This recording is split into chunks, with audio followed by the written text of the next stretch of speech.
You can ask for that story later. Okay, so, particular highlight. Okay, cool. So, I put this together, it's something that's on my Instagram, and it's kind of a hierarchy of what is important for weight loss, really, and more specifically fat loss, because when you lose weight, you want it to be fat, you don't want to lose your muscle mass, unless you're, I don't know why you'd ever want to lose your muscle mass, but yeah, you're trying to lose fat. So, a bottom part of this, I'm going to talk about at the very end, adherence, but if you can't stick to it, then it's not going to fucking work. It doesn't matter if it's the best diet plan in the world, and that's the big issue. A lot of people would have gone online and found some nutrition advice, and it will be very solid advice, but they won't be able to follow it because it's too strict. Okay, so you need to find something that works for you. And the same with training. If you just go to the gym on your own and you don't know what you're doing and you're trying to figure out the weights, you're going to just give up because you're going to hate it. Okay, so we'll come back to that. The first thing we're going to talk about is calorie intake. So on your sheet, there should be a number called BMR. That stands for basal metabolic rate. I can skip back to that, but you should be able to see it. It's on the first thing. And that essentially means the calories you'll burn at rest. If you just sat down, chilling like Ben is now, you would burn no extra calories beyond your BMR, okay? So, BMR is worth knowing, and then every other calorie you burn is mostly just through movement, okay? So, that calorie intake is really important. Fat loss is, or weight loss is, being in a calorie deficit. So, if you burn 2,000 calories a day and you eat 1,500, you'll lose weight. It wouldn't matter if you ate 1,500 calories of total shit. If you burn 2,000 calories, you'd lose weight. It wouldn't be optimal if you were eating just chocolate all day, because it'd be, again, you'd be hard to stick to that adherence-wise, because you'd feel like shit. Okay, and you would never be full, you'd always be hungry. So, but you would lose weight. And the same goes if you ate 2,500 calories of chicken and broccoli, you'd gain weight, and most of it would be fat unless you were doing a lot of training. So, the calorie is king for fat loss. So, when someone tells you about their diet plan that's like fasting, or it's low carb, or it's this, or it's that, they all have one goal: to get you to eat less calories than you burn. Okay, that is, it's so simple. That is the simplest I can put it in.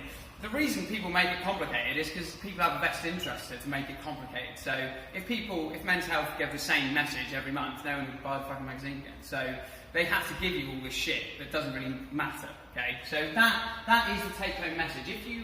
If you eat less calories, even if it's total crap, if you're picking up a sandwich for lunch and you're having a takeaway for dinner, it still doesn't matter. If you are eating under what you're burning, you can lose weight. So that is really important for this, okay? So because it means you don't have to eat that strictly. You don't have to eat perfectly. You just have to eat less than you burn, okay? So the idea that you need to be clean eating the whole time, it's not realistic for normal people, is it? A lot of you have got kids, you've got busy lives, you're never going to eat perfectly, so don't feel bad if you don't eat perfectly, and you can certainly get a good result without eating perfectly, okay? So the next slide is a bit about how to calculate how many calories you're burning. So you've got your BMR. If you get your phones out and get your calculator out, if you haven't got that BMR number, have you got it there on your sheet? If you haven't got that BMR number, it doesn't matter, because you can calculate it really easily. The amount of calories you're going to burn is your BMR times by an activity factor. So most of you guys have got a sedentary job. I know you go out on days sometimes saying you're going to do this, but most of the time you're probably sat at a desk. So most of you are going to fall in these categories, okay? Very light activity or light.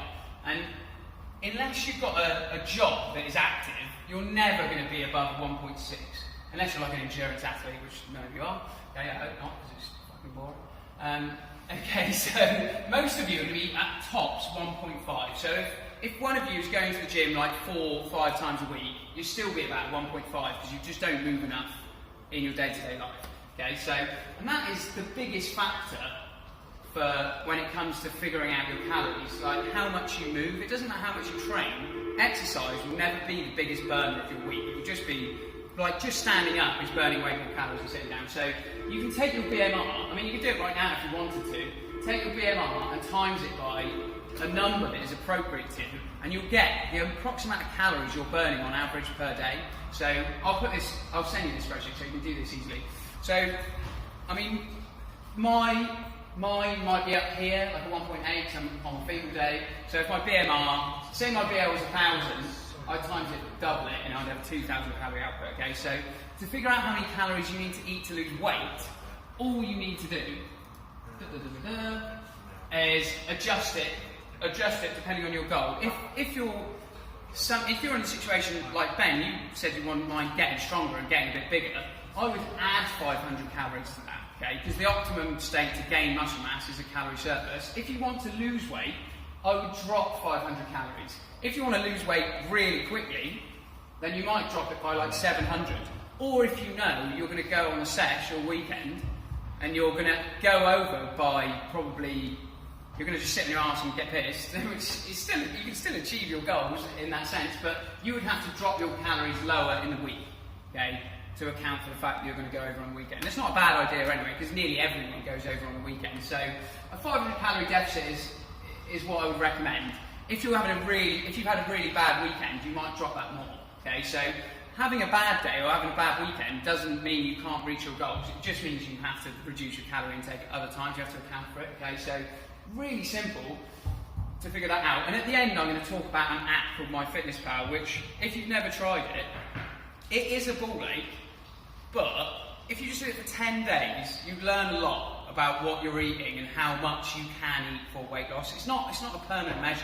See these kenos that they're tracking their calories for the last year.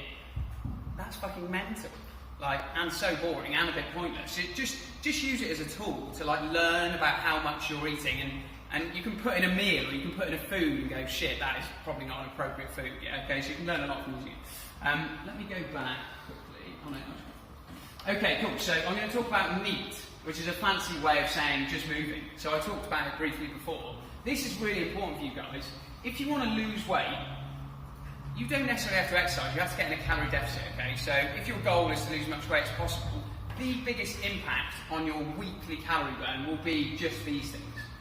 Being stood up, for instance, will burn more calories. I'm just going to skip to the next slide. So you can see that there's thermic effect of eating, but that's kind of negated by the fact that you're eating.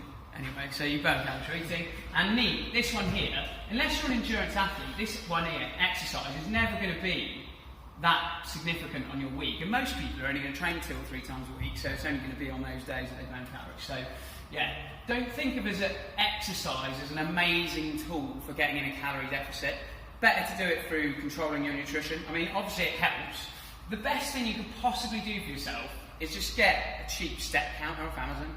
I mean, that is a really good way of going, fucking hell, if you've only done 3,000 steps or something in a day, the amount you're going to have to eat for weight loss is going to be so low that you're never going to be able to adhere to it. So if you do 10,000 steps a day, all of a sudden, you eating 2,000 calories you'll still be losing weight, so it makes a big difference.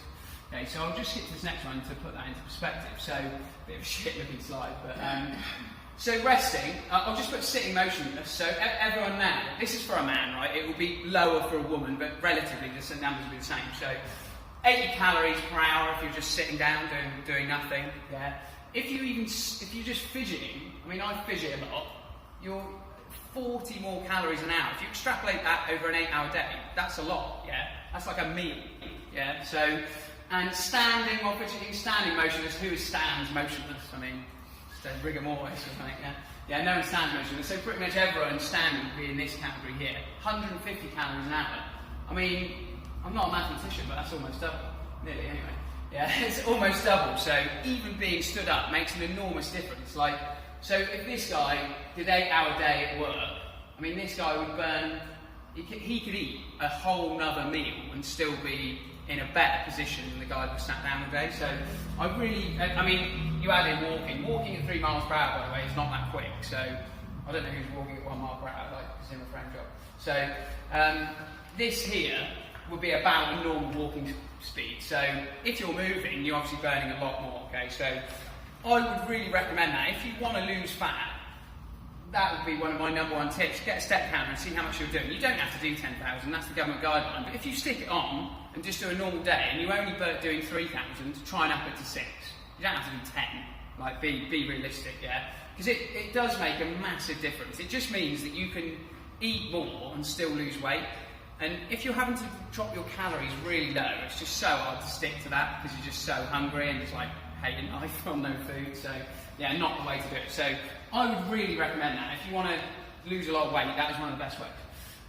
Next one. Okay, cool. I'm going to talk about protein. So do you know what the term macronutrients mean? There's carbs, protein, fat. They're the macronutrients. That's what makes up your diet. So carbs are rice, bread, pasta, and then you've got fruit and veg carbs as well. Protein, meat, eggs, fish, the most obvious examples. And then fats like oils, butters, stuff like that. So the thing that's going to affect your result of those three is protein. So this is an example. 40 blokes did 4 weeks of training, and one group ate a high protein diet and one group ate a low protein diet. They both lost the same amount of weight. Their total weight loss was the same because they're on the same calorie deficit. But the high protein group gained a kilo of muscle, the low protein group gained none, and the high protein group lost, as a result, 5 kilos of fat, and the low protein group lost only 3.5. So quite a big difference. So they saw a big change in body composition in the high protein group. Same training, same calories, just different. They ate more protein basically. So again, that MyFitnessPal is good for that.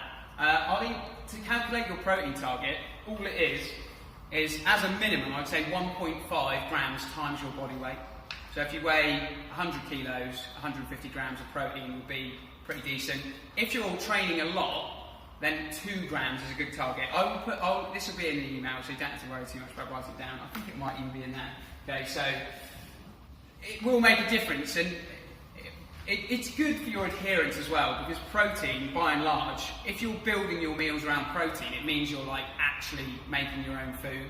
Okay, so because if you go and buy something from the shops, it's unlike, although it's a bit of a, people are on it now, people are more aware of it, but it does make a big difference to your results, okay, because you could just work just as hard as someone else, but they ate slightly differently and they got better results, okay, so worth thinking about that. And I haven't put one in here about strength. Oh, I have. Okay, bit of a fancy looking thing, but these are the three types of training. I would break it down into steady state cardio, so going for a jog or going for a bike ride. Then you've got like classes and interval. Has anyone heard of interval training, where you go like fast, slow? So like a 400 metre runner would do interval training, but more appropriate for you guys. So it's circuit training. And then you've got strength training, where you're doing stuff that, like, you couldn't do it for more than 10, 15 reps. It's like heavier weights, okay? In terms of building muscle, cardiovascular exercise, this type of exercise, definitely not. If anything, you'll drop muscle mass. So if someone, again, did the same training plan, one person did cardio, one person did strength training, you would get a much better result with strength training, because you'd retain all your muscle mass. You wouldn't be losing muscle mass while you lost weight.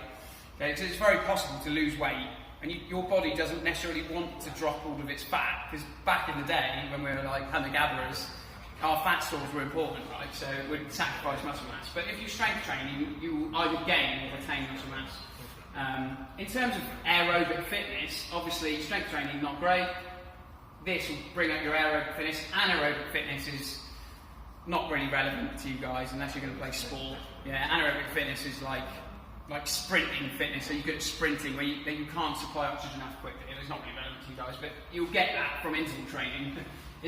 Interval training and circuit training is a good medium between the two. You're going to get fit, which is great for your health, but you're also going to hopefully build a bit of muscle, or at the very least not lose any muscle mass through training like endurance training. Nothing wrong with jogging at all. I mean, if people love running, I know loads of runners that are in amazing shape, but in terms of optimally getting in good shape, then it's not the best mode of training. I mean, strength training supplemented by this stuff in the middle is probably the best way to approach it. Okay, cool. So, MyFitnessPal. I mean, I've got a blog on this, which I'll send out as well. I mean, if you do one thing, it's like, give this a crack. It's so effective. I've never had any client use this properly and not get a really good result. You're pretty much taking any doubt out of the equation by doing it. Figure out your calorie target. If you hit your calorie target, you're guaranteed to lose body fat. Yeah, if you hit it, you're guaranteed to get a result. So that's why it's good. I mean, I'm anal about the numbers, I love all the numbers, so you're taking any subjectivity out of it. It's very objective. You know you're going to get a result, okay, so if you stick to the numbers. So, I mean, when you get the app, if you have any questions, please feel free to pop it on the group, because it is a bit of a fad to use initially, but it's got things like a barcode scanner. So if you pick up a sandwich, just scan it, and it will be there. You don't have to search through loads of crap. And then, weighing and measuring and stuff, you don't actually have to weigh and measure that much stuff. Okay, you're thinking, oh, I've got to weigh everything out, be stupidly anal. You don't really. Most stuff, you might have to weigh out once. Things that you need to weigh would be like rice and pasta, like no one can eyeball that. Like, it's really hard to eyeball that. You always make too much, you know what I mean? And things like butter and oils, you don't want to overdo the portions of that. You want to make sure you're accurate with that, because, I I mean, for instance, olive oil has 9 gram, fat, sorry, has 9 calories per gram. So, and carbs and protein only have 4. So, if you have a high fat meal, it's going to be really high in calories. So you've got to watch out for that. So things like nuts and avocados, while they're considered health foods, are not really great diet foods to have in big portions because they've got so many calories. Okay, so yeah, you don't have to, like, if you've had a chicken breast, just scan the pack of chicken and put a chicken breast. You don't have to weigh it. Yeah, you don't have to be super anal. More that you're being kind of responsible for it and putting it in will make you eat better anyway. So it is a really good app, and I'm not paid by MyFitnessPal, although I probably should be. Yeah, yeah, it's a really good app. It's really useful. So if you are serious about it and you do want to lose body fat, don't do it for the whole 6 weeks necessarily, but do it for 10 days, and I guarantee you'll be like, fucking hell. Although I didn't think I was eating much, that snack was shit, and now I've only got 200 calories left for dinner, right? Yeah. So what I'd recommend in terms of a structure, and I'm going to send this all an email, is the simplest way to eat. And I'll go back to the very first slide. I mean, this point here, I can't overstate the importance of adherence. So, and that is really important for nutrition. That's probably the number one reason to drop off the wagon with weight loss is they can't stick to it, they didn't enjoy it or whatever, so the nutrition was boring or they just hated it. So there's an element of it's not going to be easy to lose weight. If it was easy, everyone would be doing it easily, but I would set your day up, just keep it as normal as possible, and keep your meals you would normally eat, but just flip them on the head a bit. Like if you're making a spaghetti bolognese, get at least 3 types of veg into the bolognese, do it with chopped tomatoes, and you don't have to use fresh seasoning and stuff. You can if you want to. You can still get stir in, like, I call it magic dust, like chili powder or whatever, and you stir in old El Paso stuff. And get a load of veg in with chopped tomatoes, and you've got your lean mince, and then you have that with like a small portion of pasta. That same meal that you would have had can calories, but still be like a normal meal. You don't have to eat chicken and broccoli, yeah. In fact, I wouldn't, because if you start doing that, if you start going way outside what you would normally do, you'll never stick to it. Try and eat in a way that you feel like you could do. Like, that's the whole point, isn't it? That you get it off and you keep it off. Okay, so breakfast, lunch, dinner with a snack in somewhere in the day is probably the best way to do it. I mean, if you're getting hungry at like 4 or 5, that's a good time to have a snack. I'll send through some ideas, recipes and stuff for you guys as well. But yeah, what I would do is make breakfast fairly low in calories because you're busy in the morning. I mean, hunger is often just idle hands.